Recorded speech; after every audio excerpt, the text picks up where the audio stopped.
Assalamualaikum warahmatullahi wabarakatuh. Kita berjumpa lagi ya di pembelajaran fisika. Kita masuk ke pertemuan keempat ya.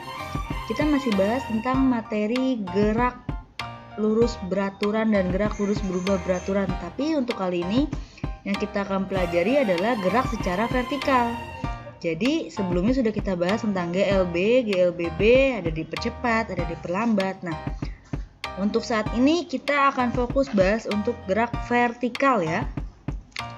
Sebelumnya, gerak vertikal itu biasanya kita sebut sebagai GLBB akibat adanya gravitasi. Kenapa akibat adanya gravitasi? Karena biasanya untuk gerak ini itu geraknya itu dia itu ke atas dan ke bawah. Nah, untuk gerak ke atas dan ke bawah itu biasanya kan dipengaruhi oleh gravitasi ya, karena di bumi ini kita itu dipengaruhi oleh gravitasi. Nah, untuk ini lihat GLBB akibat gravitasi. Kalau kalian perhatikan animasi yang di sebelah kiri itu ada pohon apel ya.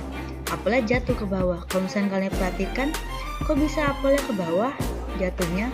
Kok bisa sih? Berapa kecepatannya? Nah, yang pertama adalah pengaruh gaya gravitasi yang menimbulkan percepatan gravitasi terhadap pergerakan benda adalah salah satu aplikasi dari GLBB. Yang kedua adalah terdapat 3 jenis GLBB yang dipengaruhi gravitasi, yaitu yang pertama gerak jatuh bebas, yang kedua gerak vertikal ke bawah, berarti dia geraknya jatuh ke bawah, dan yang ketiga adalah gerak vertikal ke atas, berarti yaitu geraknya yang dari bawah ke atas. Nah, itu adalah ada 3 perbedaan dari jenis GLBB akibat adanya gravitasi. Yang pertama ada gerak jatuh bebas. Apa sih gerak jatuh bebas? Gerak jatuh bebas adalah gerak benda yang jatuh dari suatu ketinggian tanpa kecepatan awal. Kalian perhatikan nih pohon kelapa yang ada di samping. Nah, ini kelapa ini jatuh. Dia jatuh ya, bukan sengaja dilempar jatuh. Nah, karena dia jatuh pada suatu ketinggian tertentu, maka kecepatan pada awal si kelapa jatuh ini adalah 0. Kalau kita perhatikan, ingat nih ada rumus GLBB, di mana rumus GLBB kan ada 3 ya. Ada nih yang pertama, kedua, dan ketiga. Nah, kalau kita lihat untuk gerak jatuh bebas, karena gerak ini benda jatuh dari ketinggian tanpa kecepatan awal, maka V0-nya itu adalah 0. Dan S-nya ini jarak. Biasanya kalau di GLBB itu ada jarak. Di sini karena dia ketinggian kita ganti oleh H, ketinggian.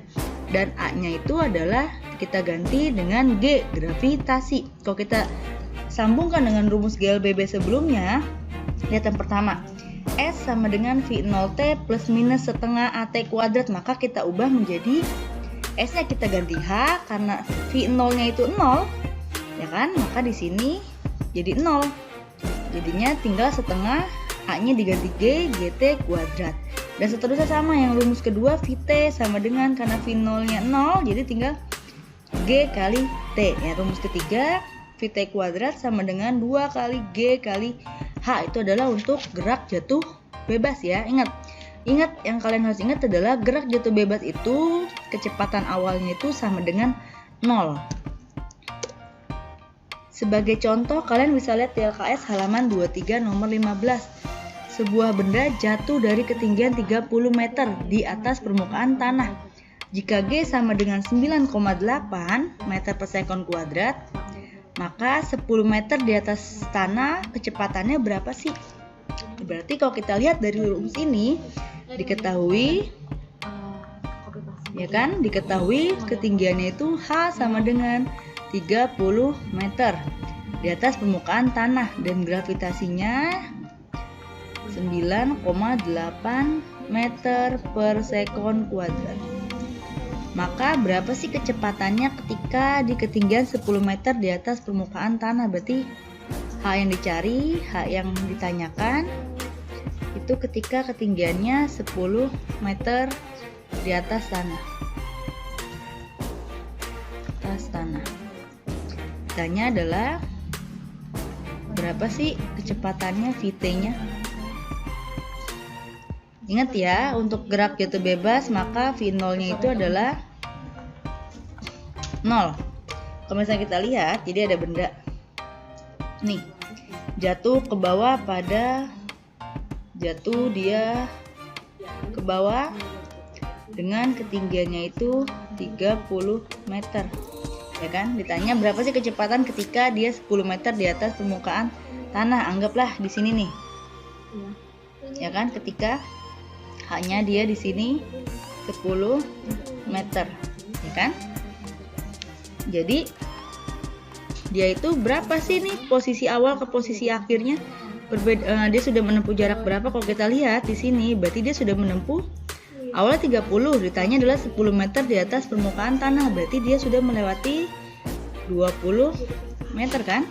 Maka kita pakai yang mana untuk tanya kecepatannya? Vt kuadrat sama dengan 2 kali G kali H. Kita masukkan 2 kali 9,8 dikali H-nya. H-nya yang mana? Yang 10 atau yang 30 atau yang 20? Kita pakai yang 20 meter. Kenapa pakai yang 20? Karena kita kan hitung dari ketinggian awal dia lepas sampai ke titik yang ditanyakan. Dia kan sudah melewati 20 meter. Jadi kalau kita hitung 2 kali 20 kali 9,8 yaitu 40 kali 9,8. Maka 40 kali 9,8 berapa?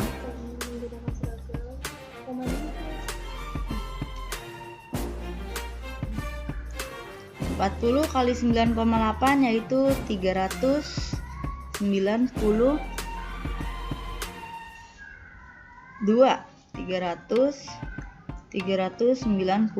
Karena dia masih Vt kuadrat, jadi Vt sama dengan akar 392. Maka Vt itu 19,7 bla bla bla, panjang. Jadi kita bulatkan jadi 19,8 meter per sekon. Berarti jawabannya adalah yang C. Oke. Lanjut. Kalian bisa lihat contoh di LKS ya, halaman 21 nomor 4. Nih, ada Adi menjatuhkan sebuah kelereng dari di atas jembatan. Dia mendengar bunyi kelereng mengenai air setelah 4 sekon. Abaikan waktu yang diperlukan bunyi untuk merambat ke telinga Adi. Nah, tanya, hitunglah A, kecepatan kelereng sesaat sebelum mengenai air. Yang B, tinggi jembatan dari permukaan air. Berarti diketahui untuk soal ini Adi menjatuhkan sebuah kelereng dari atas jembatan. Dia mendengar bunyi kelereng mengenai air setelah 4 sekon. Berarti T-nya itu 4 sekon. Tanya berapa sih kecepatan kelereng saat mengenai air? Berarti ditanya Vt saat di tanah. Yang kedua, yang B adalah tinggi jembatan, H-nya berapa? Jawab. Kalau kita hitung berarti pakai rumus yang mana kira-kira? Pertama kalau tanya Vt, kita pakai rumus yang kedua ya tuh, yang Vt sama dengan G kali T ini. Vt sama dengan G kali T. Karena G-nya tidak diketahui, kita berarti pakai G-nya 10.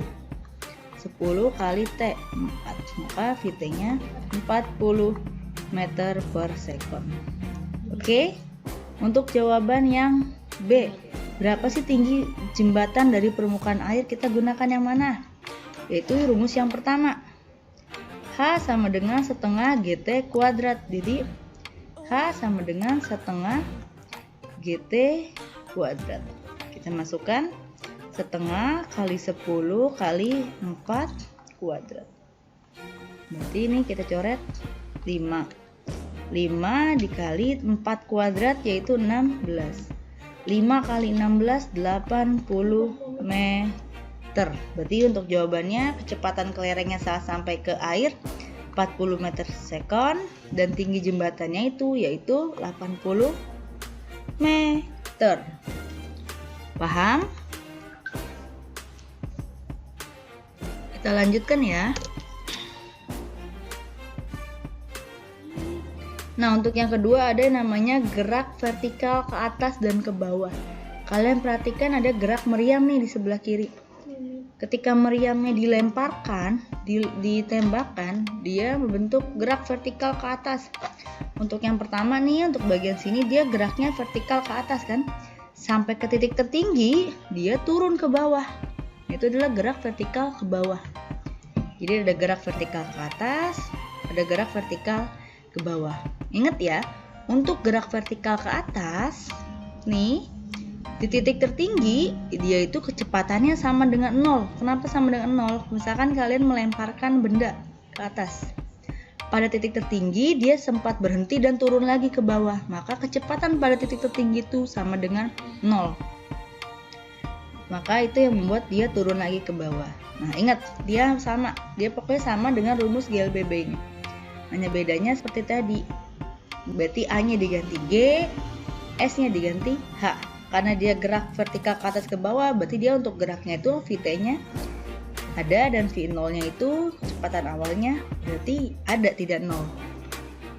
Maka di sini ada 3 rumus. Vt sama dengan V0 plus minus Gt.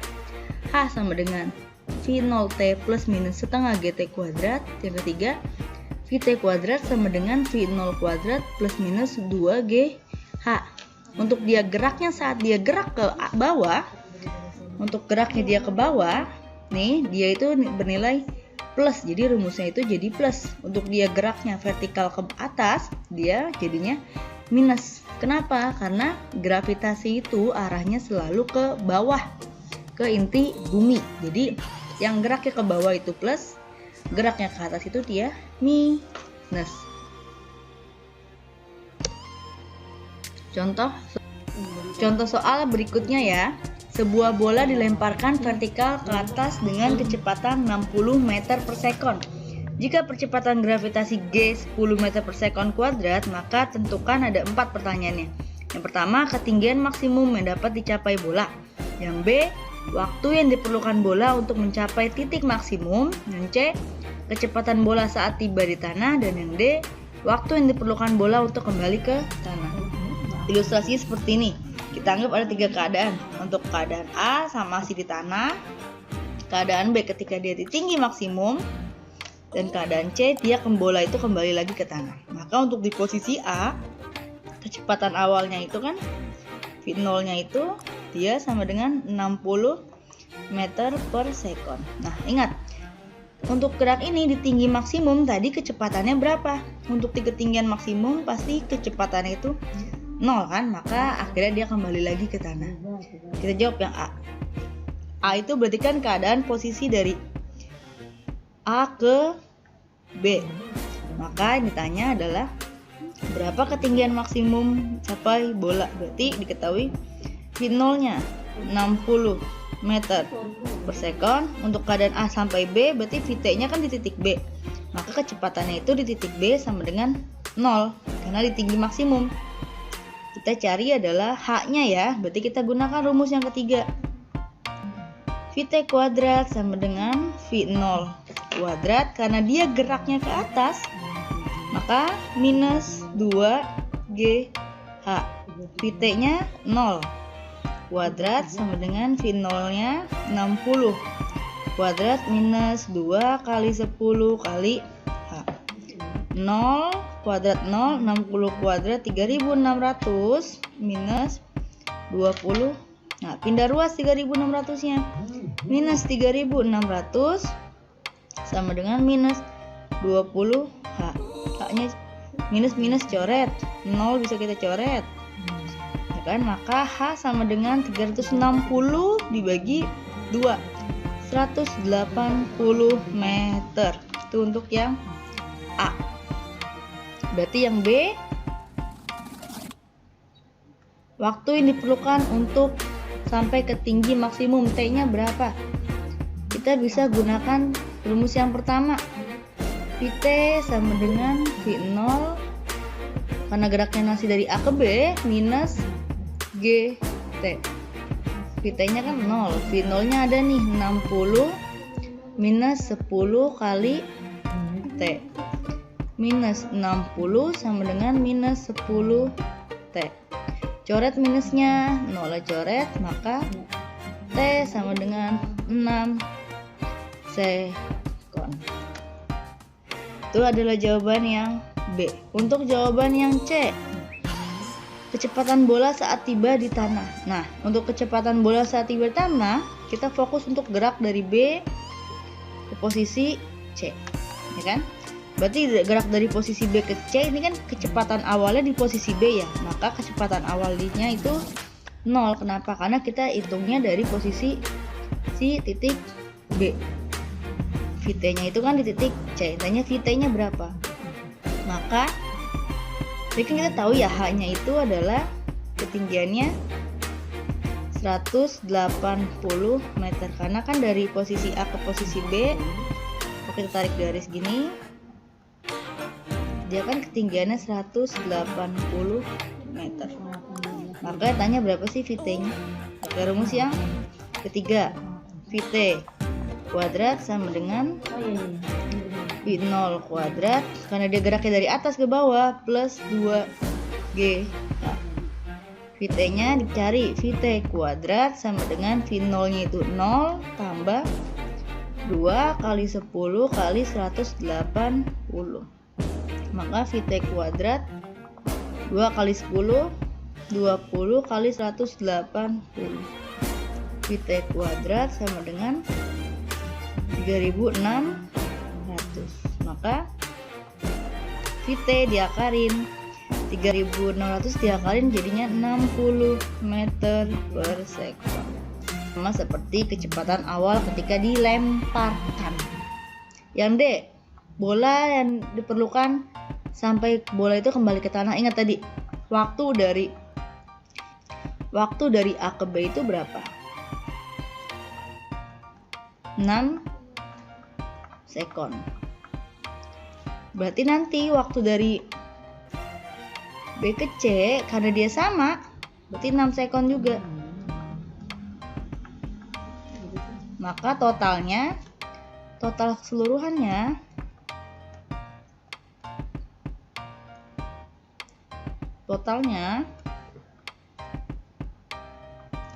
atau T A B C sama dengan 6 waktu dari A ke B tambah waktu dari B ke C, 12 sekon. Oke. Nah, ini yang terakhir, contoh soal terakhir ya. Sebuah benda dilemparkan vertikal ke atas dari sebuah menara setinggi 15 meter di atas tanah dengan kecepatan awal 10 meter per sekon kuadrat. Ditanya berapa waktu yang diperlukan untuk sampai di tanah dan berapa kecepatan si benda sesaat sampai di tanah. Nah, ilustrasi seperti ini. Ada bola nih dilemparkan dari gedung dengan ketinggian H. Ketinggiannya 15 meter kan? 15 meter. Nah, dia dilemparkan nih si bolanya dengan kecepatan awalnya itu 10 meter per sekon. V0-nya kita anggap 3 keadaan sama. Keadaan A, keadaan B, dan saat di bawah keadaan C. Berapa waktu ditentukan untuk sampai ke tanah dan berapa kecepatannya? Berarti waktunya dari A, B ke C dan kecepatannya di posisi C. Maka kita jawab yang pertama dulu. Untuk keadaan A ke B dulu ya. Untuk keadaan A ke B itu kan V0-nya itu 10 meter per sekon. Ingat, untuk keadaan di B, dia kan naik ya, bola ini naik ke atas sampai tinggi maksimum, turun lagi ke bawah. Maka di posisi B itu VB-nya atau DT-nya, VT-nya sama dengan 0 meter per sekon. Maka kita cari berapa sih T-nya. Karena kita ini pakai rumus yang mana? Kira-kira kita cari yang jadinya pakai rumus yang pertama boleh.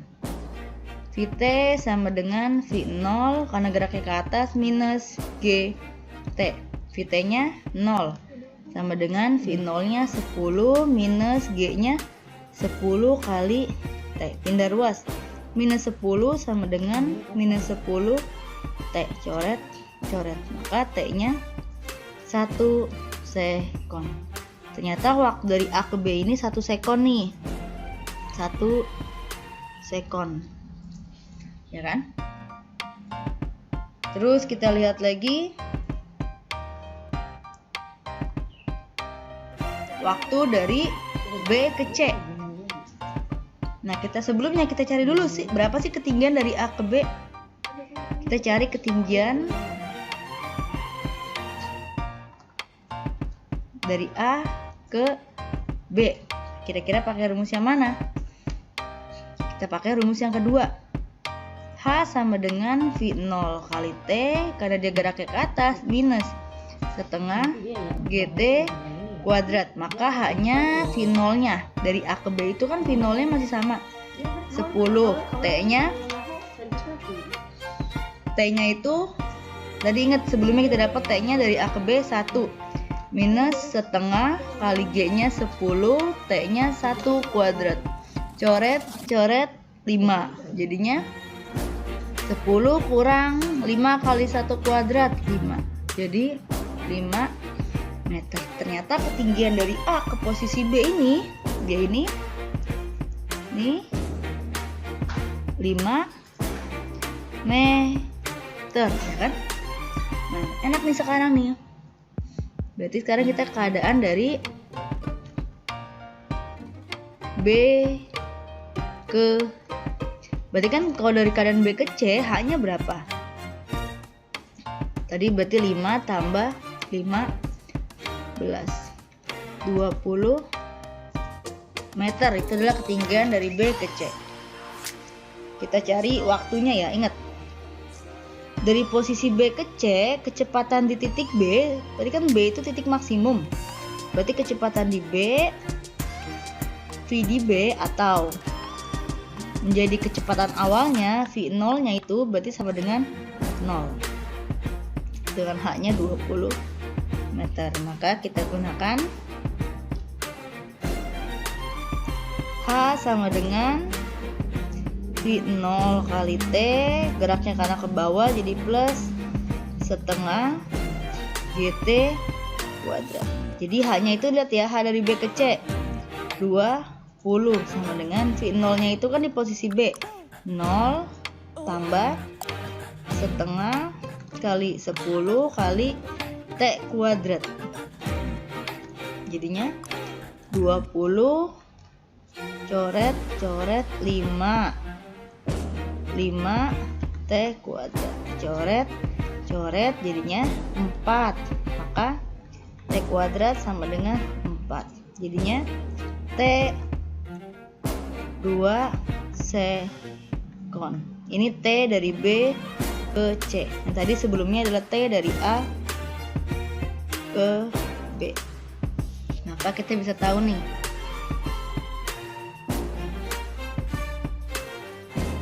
maka untuk jawaban yang A, waktu diperlukan bola ke tanah berarti di TA ke B terus di ke C. Total aja di TA TAB tambah TBC. TAB nya 1 tambah TBC nya 2 sekon. Maka 3 sekon. Itu adalah waktu dari A, B ke C.